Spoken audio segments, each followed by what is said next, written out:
got, George? Well, I would have had a straight if Chester had dealt me a 6. And an 8 and a 9.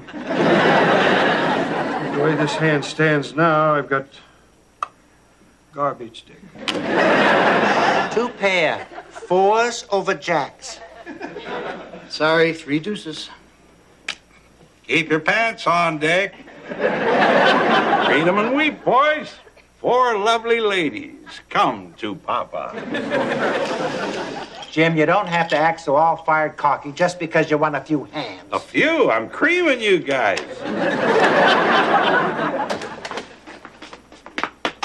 Oh, Gumdrop. Hi, Michael. How are things at the shoe store? Joanna, do you know what it's like to spend 60 hours a week squatting on a stool within sniffing distance of strange people's feet? Can't say that I do. Oh, a gift! You remembered. Well, Natch, any suitor worth his salt knows that Cupcake Day comes but once a year. I don't believe I've heard of Cupcake Day. Michael created it for me 2 years ago to help fill that long void between Valentine's Day and Easter when I didn't get any gifts.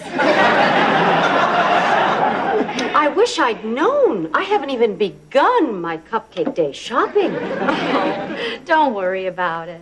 There's a 3-day grace period. Since I'm in this minimal monetary mode, instead of the traditional diamond trinket, I opted for something a bit more symbolic. It's a cupcake. Maybe you're not picking up on the symbolism.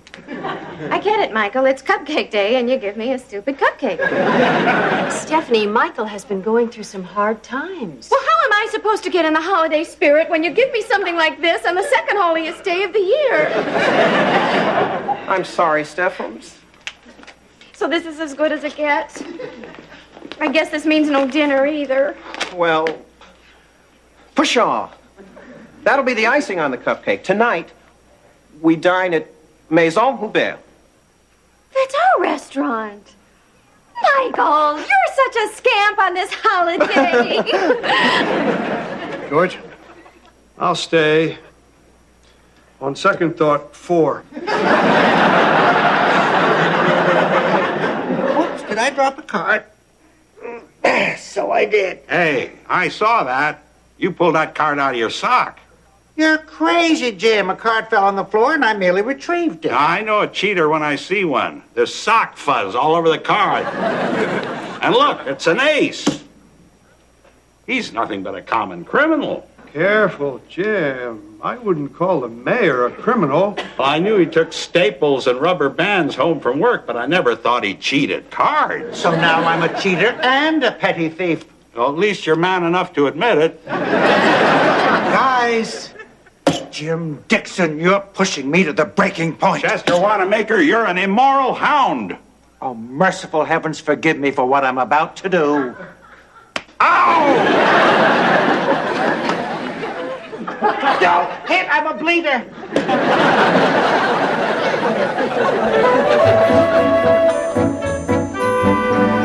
Good evening, Hubert.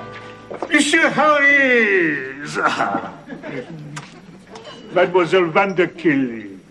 So nice to have you back where you belong, here at Maison Hubert. Merci, Hubert. I'm afraid we don't have a reservation. Never a problem for Monsieur Harris. I'm so glad. It's a special day for me. Can it be Cupcake Day already? Where does the time go? I haven't even begun shopping for your Cupcake Day gift. Oh, there's still time. Thank God for that 3-day grace period. Follow me. Up. Back to the bar. But it's our 25th anniversary. Michel, Richard.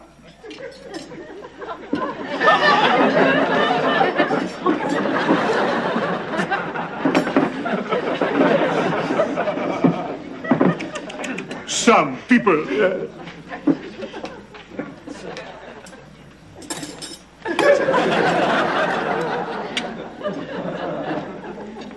Oh, no. What are Rollo and Fiona doing in Vermont? Who? The Wallingfords. Our families have hated each other for years. And they have this geeky son, Roscoe, who was always trying to touch me at cotillions. Steph, are you forgetting the bylaws? Discussing reality on Cupcake Day is forbidden. Of course. Well, shall we ask Henri to bring us our traditional bottle of Dom Perignon? Bully bottle of bubbly, but why not sample something more local? Vermont Blush? Truth be known, Cuppers, this current cash crunch of mine. Say no more. Actually, this Vermont Blush sounds rather tasty. And you know how much I love a nice cranberry wine. I can see what you're doing. A man with half a brain can tell you don't mean that. And I happen to be one of those men. So I'm shy a few shekels. So what? It's Cupcake Day, a time of giving. And getting. Henri, Oui, Monsieur Harris. bring us your finest bottle of Dom Perignon. Bon. Tonight, we live. Gustav really outdid himself tonight. It takes a culinary master to mold a 5-pound lobster into the shape of a cupcake. Excusez-moi, monsieur, but there seem to be some petit problem with your credit card. Not platinum enough for you? This is no matter for chuckling. We called the company for credit approval and you are flatly denied. That can't be. We have been asked to destroy your card. You can't do that to me. It's the only card I have left. Henri has kindly agreed to do the honor.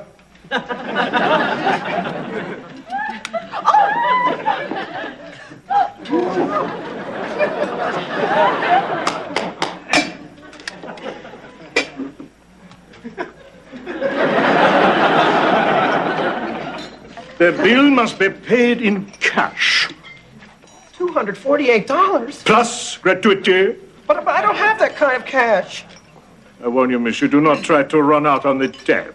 Michel and Richard are no stranger to kickboxing.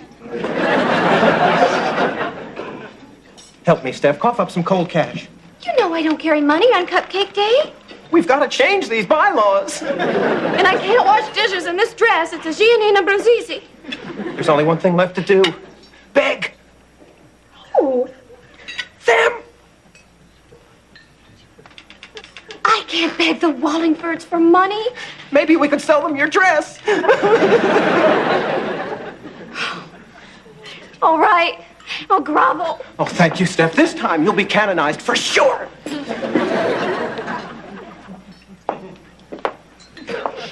Hi, Mr. and Mrs. Wallingford. Remember me, Steffi Vanderkellen?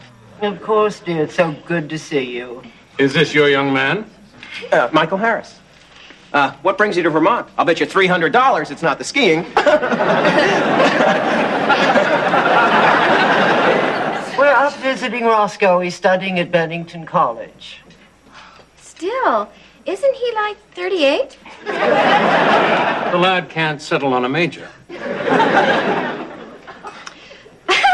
Anyway, the silliest thing just happened to Michael. Oh, yes. We did notice the little unpleasantness with the credit card. See, I left my other wallet, the one with the big roll of money in it, in my other Ferrari. And you'd like us to take care of your... Thanks. You're a lifesaver. I can't help you. Please, Mr. Wallingford, don't make me beg. I'm not good at it. I think you're marvelous at it, dear. Pay the bill, Rollo. Imagine the fun we'll have telling anyone who listened at the club that a Vanderkellen begged a Wallingford for money.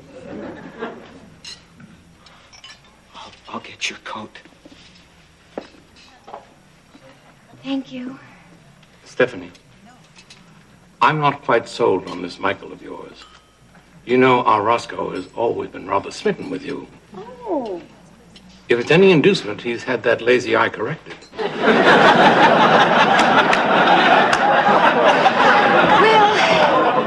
I don't know if Rollo and I are really... Libby Harcourt says you clean toilets at some motel.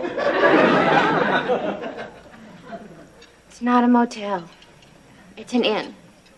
And I don't care if Roscoe did get his eye fixed. He'll always have that hump. This is the worst Cupcake Day ever. Another delightful meal. Au revoir, Hubert. It is not au revoir, it is goodbye, deadbeat.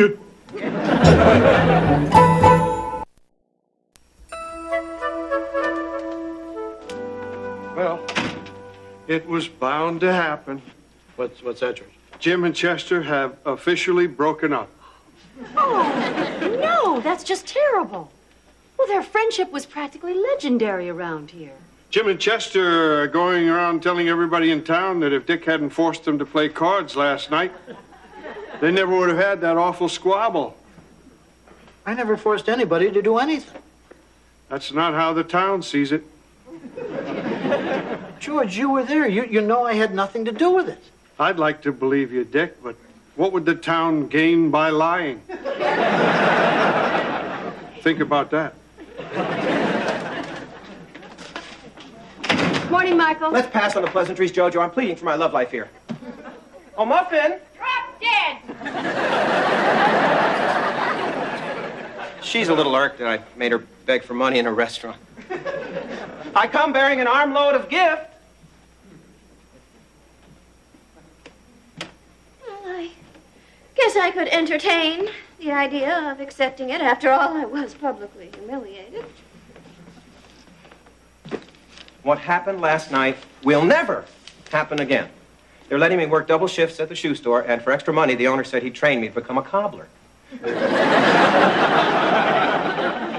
A cobbler? It's a lost art. Yeah, when you think of it, where are the young cobblers coming from? Trust me, Steph, I'm going to make things better for us.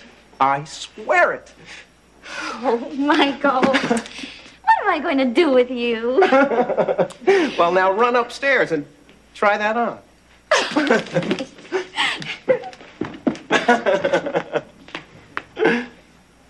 Dick, I need 20 grand, fast. What? Okay, 18. Michael, we don't have that kind of money. Don't plead poverty with me, doll. I'm late on my mortgage. I've missed my last 2 Turbo Z payments. I've got the repo man rapping at my door, and I just wrote a bump check to buy that gift. I'm drowning.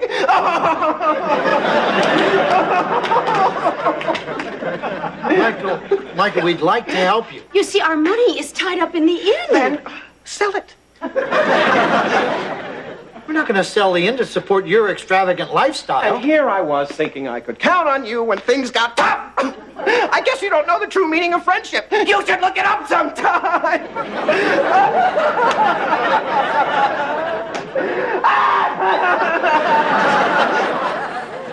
Michael, how did you know that I love black mink? You shouldn't have.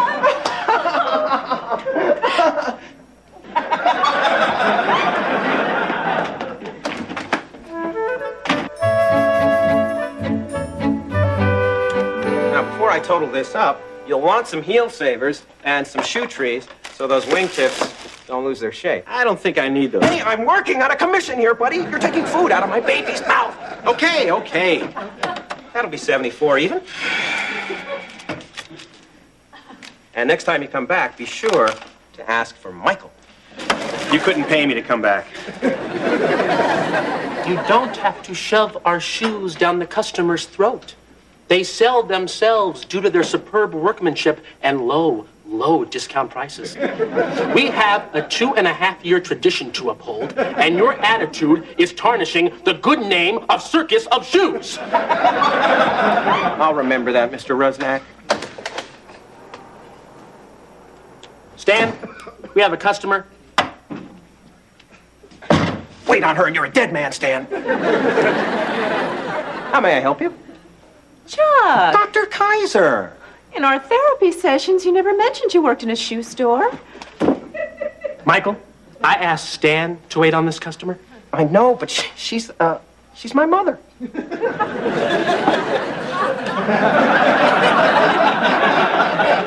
Sorry, he only lets me wait on relatives. I see. But he called you Michael. Your name is Chuck. Oh, right. Actually, it's Michael Chuck. Some call me Michael, some call me Chuck. Some call me Michael Chuck.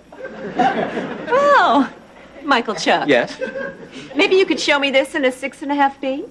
Excellent choice.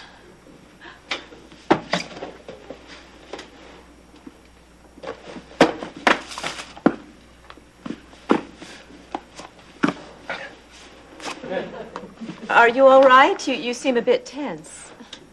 Confidentially, Dr. Kaiser, I've had this strain on my brain for some time. You know my sweetie, Steffi. In Sessions, she said her name was Dawn. Right. Actually, it's Steffi Dawn. Some call her Steffi. I think I see where you're going with this, Michael Chuck. So you and Steffi Dawn are having more problems? Dr. Kaiser, I'm a worthless human being. I lost my high-profile job, and now I spend quality time looking at other people's toes. Yours are cute, though. Thank you. I've got no credit. My friends won't lend me a piddly 20 grand. And I made my Steffi Dawn beg for money like some common panhandler. Well, if you'd like to make an appointment... Oh, sure, like I can still afford you uptown shrinks. Well, these heels fit rather nicely. I'm glad. And they're on sale, too. Michael Chuck, do you think perhaps the pressure of your current situation is putting a strain on your relationship with Steffi Dawn? I can't afford her champagne tastes on my Dr. Pepper wages. Please help me. I've got a cupcake on my back.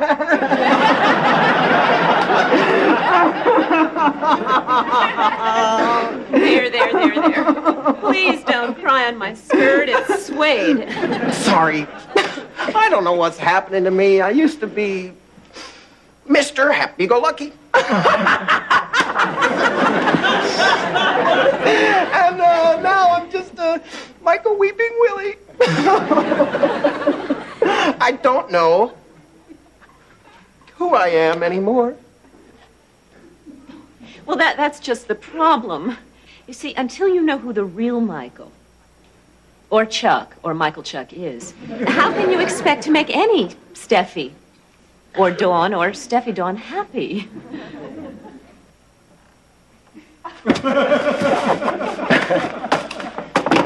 I'm glad you like the shoes, Mom. You've given me a lot to think about. You're going to be canonized for sure. Please take care of yourself.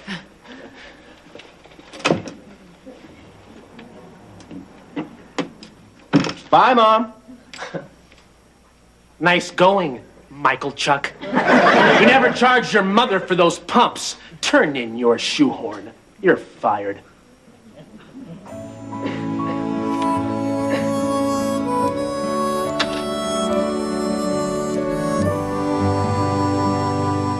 The reason I asked both of you over here tonight was to straighten out this mess. Dick is upset because the whole town is blaming him for your breakup. Well, if Dick hadn't twisted our arms into playing cards and allowed us to go to the movies like we do every other second Tuesday of the month, Jim and I would still be friends. That's what the town says. I don't care what the town says. You're throwing away a 40-year friendship over a stupid poker game. Has it really been 40 years? 41 this coming Lent. We've been through a lot together. Yeah, through heck and high water. Chester, it was wrong of me to accuse you of cheating. After all, I was cheating too. You were. Well, you had every right to accuse me. I was cheating. You were. This is nuts. If truth be known, I had a couple of aces tucked away in my overalls, too. What? I don't ever want to play cards with you lunatics again. All right, everybody, go home. I live here. I don't care. Just get out of here. Say, let's head on over to my place for a friendly game of 7-card stud. Yeah, let's play clean for a change. Do we have to? I mean, this is ridiculous. All my friends are card sharks. I mean, at least when we play cards, it's on the up and up. Boy, could I use a cup of coffee. It is on the up and up, isn't it?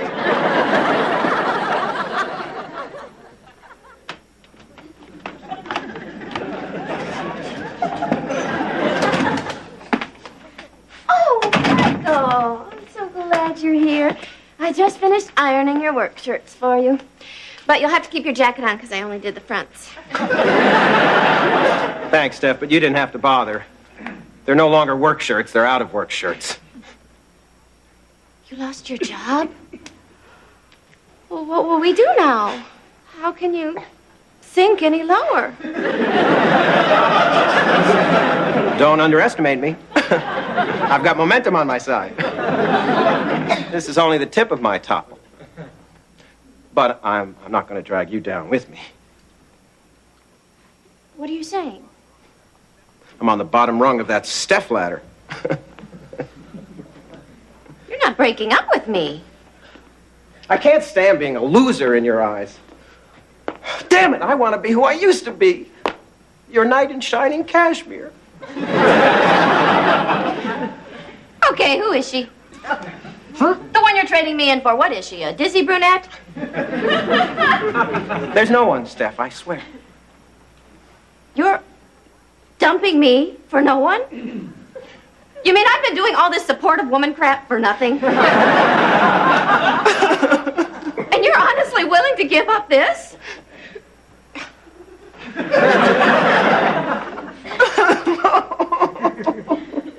Well, Michael, you do have problems. No kidding!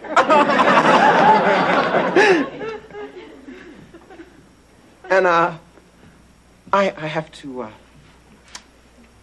take back the mink, too.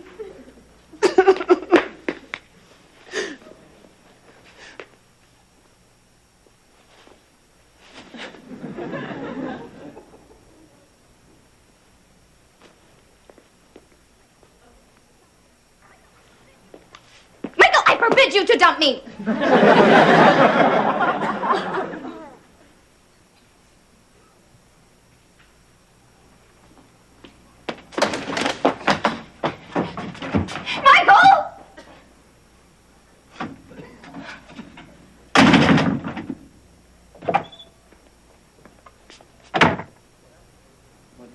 What happened? Where's your mink? Michael repossessed it. Why? You don't give a mink to someone you've broken up with. You mean you and Michael... Are you going to be all right? Dick, I'm a big girl. Worse things have happened. And I certainly don't need any Michael Harris in my life.